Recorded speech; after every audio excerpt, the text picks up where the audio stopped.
NRATV with Bill Whittle.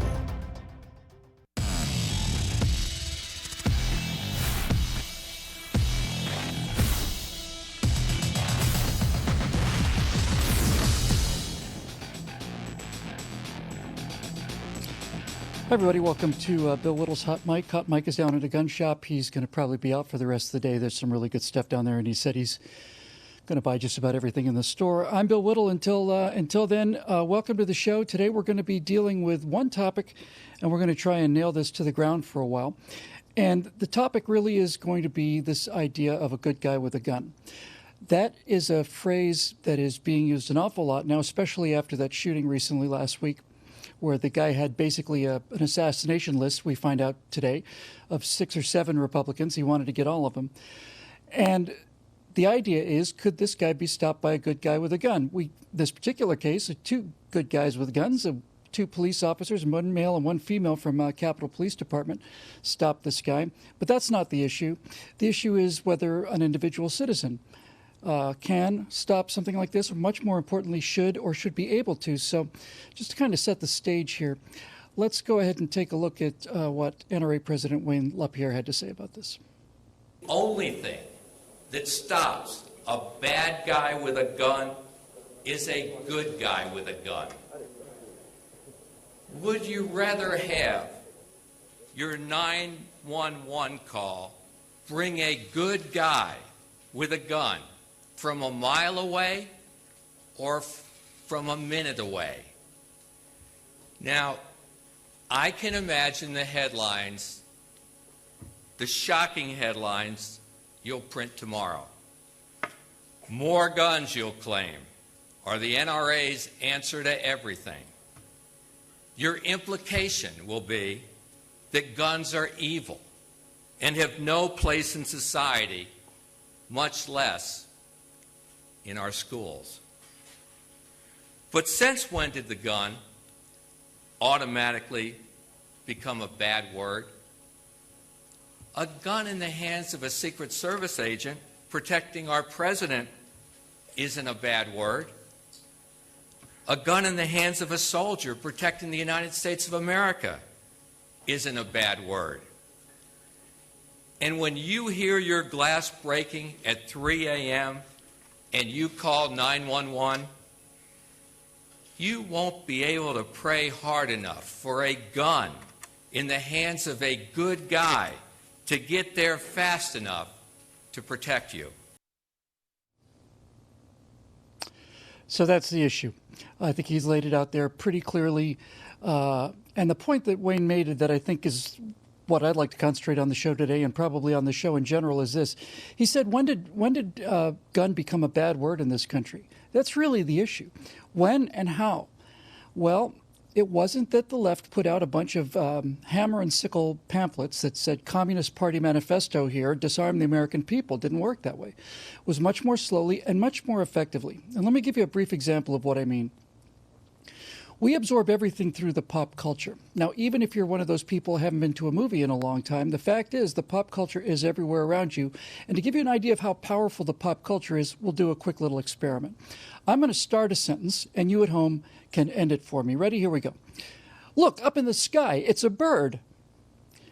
Now, for most of you who are about my age, you know that right after that comes, it's a plane, it's Superman. But you didn't have to go to the Superman website to figure that out. You didn't have to go reference a comic book. You didn't have to go think it over. You knew it because you'd heard it hundreds of times. And everything that Superman represented when you heard him on TV back in those days, or on the radio, you also took into your consciousness. The idea that America is a good place, and the idea that America is Superman in a way, very, very powerful, inhibited only by his own internal decency. So these are just one small example of how we absorb all of this from the pop culture. And recently the pop culture has done something very strange. It's glorified gun violence in a way that it never had before, fetishized it even, and yet the celebrities, the people making the movies, are the ones now speaking out against the guns. And this is really unusual. I mean, we can remember back in the day in radio, I listened sometimes to old radio shows. Jimmy Stewart was on Six Shooter and Gunsmoke with William Conrad. Then Gunsmoke moved to television and all these Westerns and Shane and High Noon and all the rest of this. All of this stuff. I was listening to an episode of Six Shooter the other day. I couldn't believe how alien it felt now in this culture today, but how perfectly sensible it was. It was something about Jimmy Stewart teaching a 6 or 7 year old how to handle a firearm. Made perfect sense to me. High schools used to have shooting competitions in the basement, pretty much every high school out there. So how did all this happen? Well, it happened with our fascination with celebrities, and it happened slowly through the pop culture, and that's one of the things we want to get to today. Good Guy with a Gun is in the news today, and that's why we want to examine it. As I said earlier, especially after the shooting, Geraldo Rivera, of all people, had something to say about this. So this is why I think this is a pretty important topic, and one we'll probably keep coming back to. But let's listen to what Geraldo had to say. I am not talking gun control. I'm talking gun reality. Right now, here's what I want. I want, whenever there is an elected official going anywhere where he or she is exposed to the public, I want people with guns, good guys with guns, to be all around them. Now, we've talked a bit on this show and earlier with my friend Grant on Grant's show in the morning. We talked about this idea of how the left basically constructs these narratives and how they present this entire evidence, this entire case. And on a couple shows, we talked about a guy named Jordan Klepper on Comedy Central. He did a Comedy Central segment on The Daily Show called Good Guy with a Gun. And during that episode, I realized that the guy was basically, a liar and a weakling and a coward. So to talk about liars and weaklings and cowards, let's bring in somebody who I know personally and is certainly not in any way, shape, or form a liar, a weakling, or a coward. It's our friend Megan Barth, Reagan Baby, who I got to know well when she was living down here in Southern California. Megan, it's great to see you. How are you? Thank you so much. And the website's reaganbabe.com, and it's great to see you too. It's great to have you here.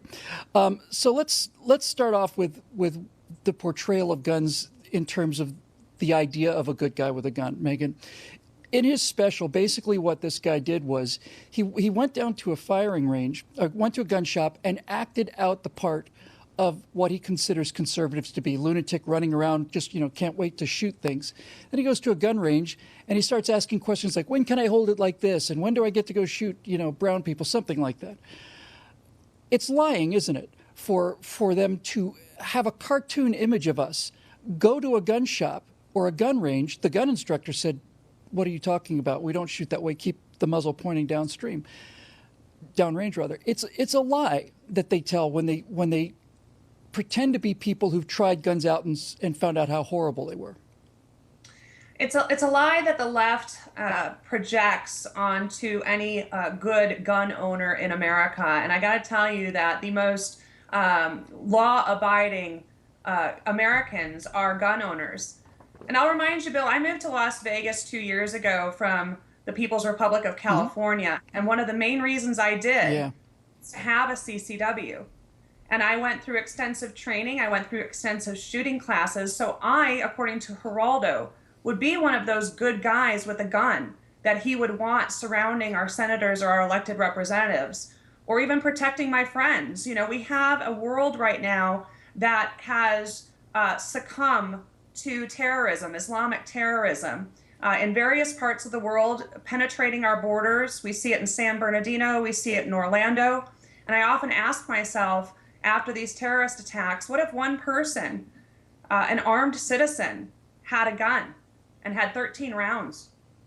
Probably less people would be dead in both San Bernardino and in Orlando. So the left continues to disparage the right in any way they can, through mockery, which is a very important tool, as well as ridicule. And so I'm happy to be on this show today. I'm happy to be a member of the NRA.